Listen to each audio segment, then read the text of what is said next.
Good morning class. कैसे हैं आप सभी लोग। हम उम्मीद करते हैं कि आप सभी लोग ठीक होंगे और अपने एग्ज़ाम की तैयारी में लगे हुए होंगे।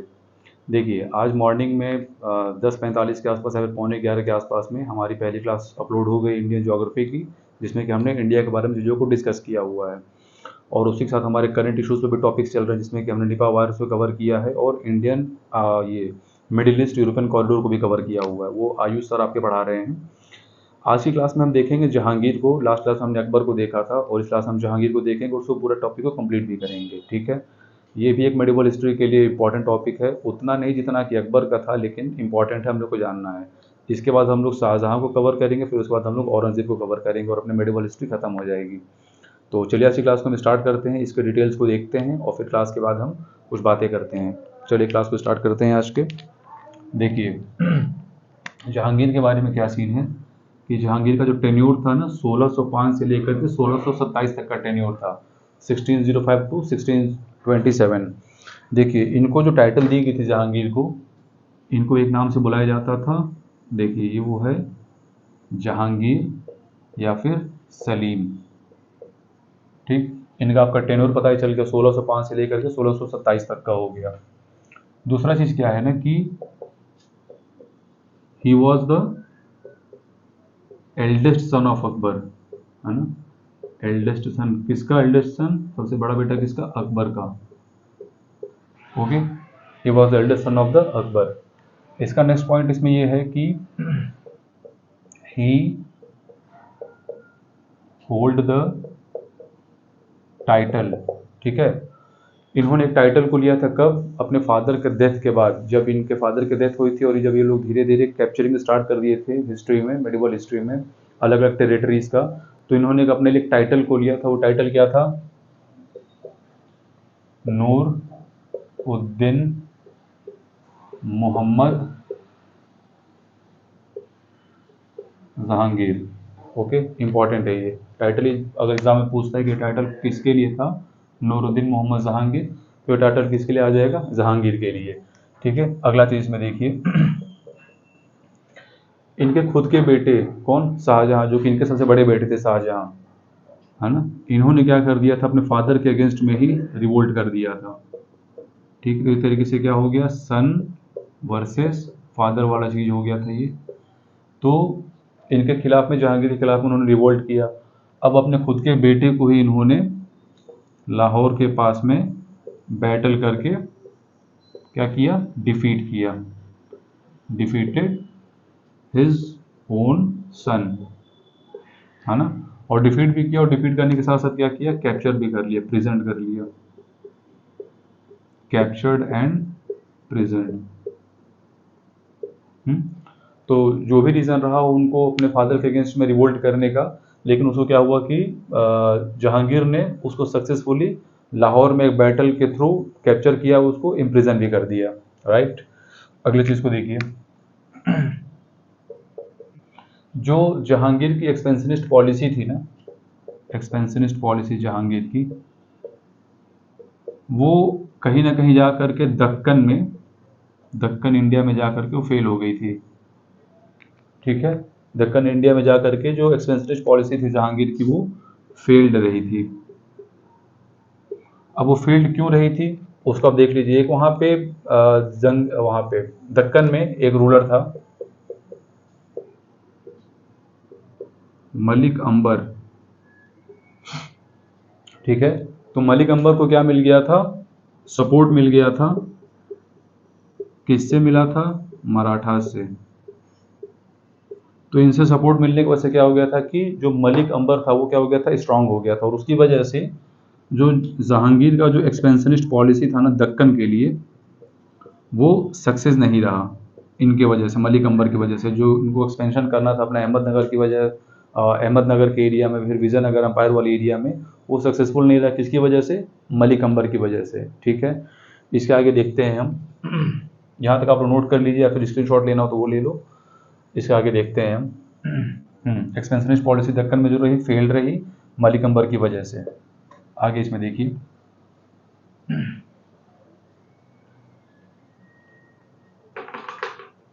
एक इनका अचीवमेंट था जहांगीर का, अचीवमेंट। वो अचीवमेंट क्या था कि मेवाड़ के साथ सेटलमेंट, राइट, मेवाड़ के साथ एक सेटलमेंट इन्होंने किया था, ये इनका सक्सेस एक था। और फिर इन्होंने क्या किया था कि अमर सिंह के बेटे को, अमर सिंह कौन है, सन ऑफ महाराणा प्रताप, और अमर सिंह का एक बेटा, वन ऑफ हिज सन, नाम था करण सिंह। इनको जहांगीर ने क्या किया था, 5000 के रैंक की मनसबदारी की इनको पोस्ट दी थी। कितने रैंक की, रैंक ऑफ 5000, ठीक है। इनको क्या बना दिया था इन्होंने, मनसबदार। किसको बनाया गया है, करण सिंह को। तो कैसे बने, जब मेवाड़ के साथ इनका जो भी डिस्प्यूट था उसको सेटल कराया गया था, तो फिर करण सिंह को क्या बनाया गया, 5000 का रैंक का मनसबदार इनको बनाया गया। ठीक, अगले पॉइंट को देखिए। इसमें जो अगला पॉइंट है जहांगीर से रिलेटेड, वो आर्ट एंड आर्किटेक्चर को लेकर के है और पेंटिंग को लेकर के है। पेंटिंग को इन द सेंस ऐसा कि जो पेंटिंग का टेन्योर था, ठीक है, पेंटिंग कह सकते हो या फिर आप आर्ट एंड आर्किटेक्चर कह सकते हो, आर्किटेक्चर, ये अपने पीक पे था, है ना, peak during tenure of Jahangir. ठीक, इसलिए क्योंकि इनकी इंटरेस्ट थे, खुद की पर्सनल इंटरेस्ट था किसमें, पेंटिंग्स में, आर्ट में, आर्किटेक्चर में। और इसमें इन्होंने बहुत कमाल की चीज़ को यूज़ किया था अपने आर्किटेक्चर में। उस पैटर्न का नाम था, एक पैटर्न को इन्होंने यूज़ किया था, उस पैटर्न का क्या नाम था, pietra dura, pietra dura, pietra dura भी इसको बोला जाता है, इसका इन्होंने यूज़ किया था। इसका पेट्रा ड्यूरा का अगर आपको एग्जांपल देखना हो ना, सबसे फाइन एग्जांपल, तो आप देख सकते हो ताजमहल में। जैसे कि अलग से इसको फिटिंग्स होती थी कलरफुल स्टोन्स की, उसको इम्प्रिंट किया जाता था किसमें, मार्बल्स के अंदर। जैसे फॉर एग्जांपल आप मान के चलो कि एक चौकोर कोई मार्बल पड़ा हुआ है ना, एक हम बस एग्जांपल ही देख रहे हैं इसका। इस पर कुछ इस तरीके से डिज़ाइन बनी हुई हैं। आप मान के चलो कि एक ये डिज़ाइन हो गई, है ना, एक डिज़ाइन ऐसे हो गई, और एक आपकी डिज़ाइन ये हो गई। तो जो अलग अलग डिज़ाइन थे, वो जो अलग अलग कलर दिखते थे ना, तो सिर्फ वो कलर नहीं रहते थे, वो उनके अंदर उस स्टोन्स को उनके अंदर फिटअप किया जाता था, ठीक है।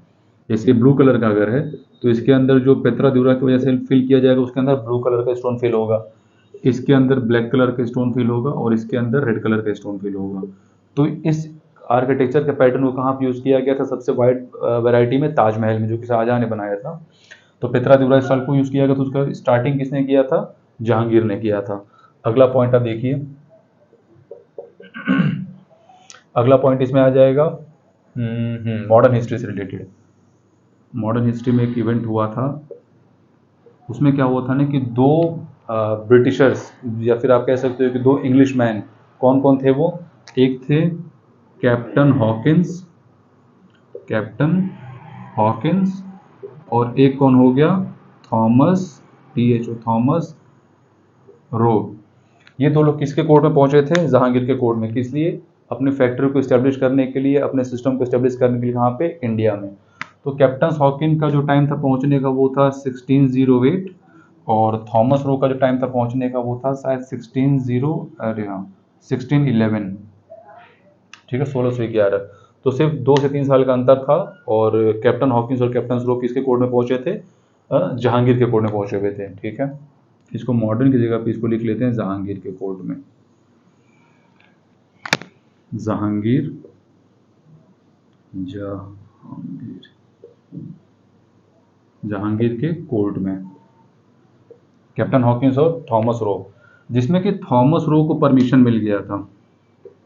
इनको क्या हो गया था, इनका परमिशन ग्रांटेड हो गया था। किस लिए, थॉमस रो किस लिए विजिट किए थे, अपनी फैक्ट्री को इस्टेब्लिश करने के लिए। तो इनके परमिशन को ग्रांट कर भी दिया गया था कि ठीक है, आप अपनी जो फैक्ट्री है ना, फर्स्ट फैक्ट्री को इस्टेब्लिश करने का फरमान मिल गया था कहाँ पे, सूरत में, ठीक है।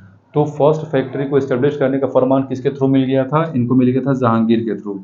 फर्स्ट फैक्ट्री को इस्टेब्लिश करने का फरमान, फरमान मतलब होता था कि एक आपको ऑर्डर दे दिया गया कि आपको एक्सेप्टेंस की डिग्री दे दी गई, आपकी चीज़ों को परमिट कर दी गई कि ठीक है अपने फैक्ट्री को सूरत में इस्टेब्लिश कर लो। किसको मिल गया था? थॉमस रो को वो चीज़ मिल गई थी। ठीक, तो एक ये हो गया। अगला चीज़ देखिए, इन्होंने खुद की अपनी एक ऑटोबायोग्राफी लिखी थी। किसने? जहांगीर ने। उस ऑटोबायोग्राफी का नाम था तुजुक ए जहांगीरी। क्या नाम था? His own autobiography. ठीक है, हिज ओन ऑटोबायोग्राफी, उसका क्या नाम था? देखिए, तुजुकिन, हाँ, तुजुकुल जहांगीरी। ठीक है, इसको उन्होंने लिखा था और किस लैंग्वेज में लिखा था? पर्शियन लैंग्वेज का यूज़ किया गया था इस ऑटोबायोग्राफी को लिखने के लिए। तो एक ये भी आ जाएगा, इनकी खुद की जो ऑटोबायोग्राफी थी तुजुक जहांगीरी, उसको किस लैंग्वेज में लिखा गया था? पर्शियन। किसने लिखा? इन्होंने खुद ने। अब ऑटोबायोग्राफी का मतलब ये होता है कि खुद से लिखा होगा कोई भी टेक्स्ट। फिर उसके आगे देखिए, जो इनकी एक्सपेंशनिस्ट जो पॉलिसी थी, पॉलिसी ऑफ एक्सपेंशनिस्ट। तो अब जैसे इसको हम देख लेते हैं एक फोटो के थ्रू। जैसे मान के चलो कि एक रफ डायग्राम बनाया जा रहा है। ये आप मान लो कि ये इंडिया का डायग्राम था। ठीक है, तो जो इनका टेन्योर जो चला था ना, जो इनकी एक्सपेंशनिस्ट पॉलिसी चली थी, वो इधर अपने कहीं अकबर के टाइम में तो इधर तक आ ही चुका था, अफगान वगैरह कांधारी से। तो ये इतने पे और इसको इतने पे कर लो, ये किसकी एरिया हो जाएगी? Mughals under Jahangir. क्योंकि दक्कन में रिवोल्ट हो रहा था। दक्कन में जो हमने देखा था ना अंबर को, तो उसको क्या हो गया था? मराठा के साथ मिल गया था, तो वो क्या कर दे रहा था? बार बार इसमें रिवोल्ट कर दे रहा था। तो इनको अपनी पॉलिसी को, एक्सपेंशनिस्ट पॉलिसी को दक्कन में ले जाने में काफ़ी सारी दिक्कतें इनको हुई थी। तो उस वजह से नॉर्थ इंडिया, ठीक है, कुछ नॉर्थ ईस्ट के स्टेट्स और इधर दक्कन एरिया के आसपास के बाउंड्री तक जो एरिया था जहांगीर के टेन्योर में, वो रहा गया था। ठीक, और राजपूताना को लेकर के, राजपूताना या फिर राजस्थान को लेकर के इनकी जो पॉलिसी थी थोड़ी सी लिबरल थी, है ना। इसको आप लोग लिख लो कि liberal policy towards Rajputana. Reason इसका ये था कि इनकी जो मदर थी ना, she was a Rajput princess. So इस रीज़न की वजह से इनका क्या था? हिंदुइज्म की तरफ या फिर राजपूताना की तरफ इनका जो थोड़ा पॉलिसी था वो लिबरल था। जो मनसबदारी सिस्टम अकबर ने स्टार्ट करी थी वो मतलब ऑन एन एवरेज ठीक थी till the tenure of Jahangir. तो मनसबदारी का भी जो सिस्टम था, इंक्रीज तो हुआ था। इंक्रीज तो हमने अकबर के टेन्योर में देख लिया था कि उनके टेन्योर तक 1800 मनसबदार थे। उनका एरिया ख़त्म होते होते 14,000 के आसपास पहुंच गए थे मनसबदार। तो मान के आप चलो कि 14,000 से लेकर के, और इनका टेन्योर में 14,000 से लेकर मैक्स टू मैक्स गए थे 18,000 तक। ये कौन से मनसबदार थे? तो मतलब अभी भी जो एरिया था, अभी भी जो कंडीशन था मनसबदार का, वो ठीक था एज़ कम्पेयर टू लेटर जो रूलर्स आए थे शाहजहाँ और औरंगजेब में। ठीक, तो और ये था, और इनके साथ साथ क्या चल रही थी? जागीरदारी क्राइसिस चली रही थी। जागीरदारी क्राइसिस चली रही थी। वही अपना सैलरी ना ले पाना, फिर जा करके एक यूनिट ऑफ विलेज या फिर एक यूनिट ऑफ लैंड से जा करके मल्टीपल जागीरदार्स का अपना अपना रेवेन्यू कलेक्ट करना। ठीक, तो उसकी वजह से क्या जो क्राइसिस आ गई तो उसको क्या नाम दिया जाता है? जागीरदारी क्राइसिस। तो ये ऐसी क्लास थी जहांगीर से रिलेटेड, इंपॉर्टेंट थी, और जितना कुछ भी एग्जाम के लिए ज़रूरी था हम लोगों ने उसको देख लिया। अगली क्लास में डिस्कस हम करेंगे, एक ही साथ कर लेंगे, शाहजहाँ को, औरंगजेब को, और इसके साथ हमारा मॉडर्न मेडिवल हिस्ट्री क्या होगा? ख़त्म हो जाएगा। और उसी के अगले दिन से, उसी के अगली क्लास हम लोग स्टार्ट कर देंगे मॉडर्न हिस्ट्री। टिल देन, जय हिंद, जय भारत।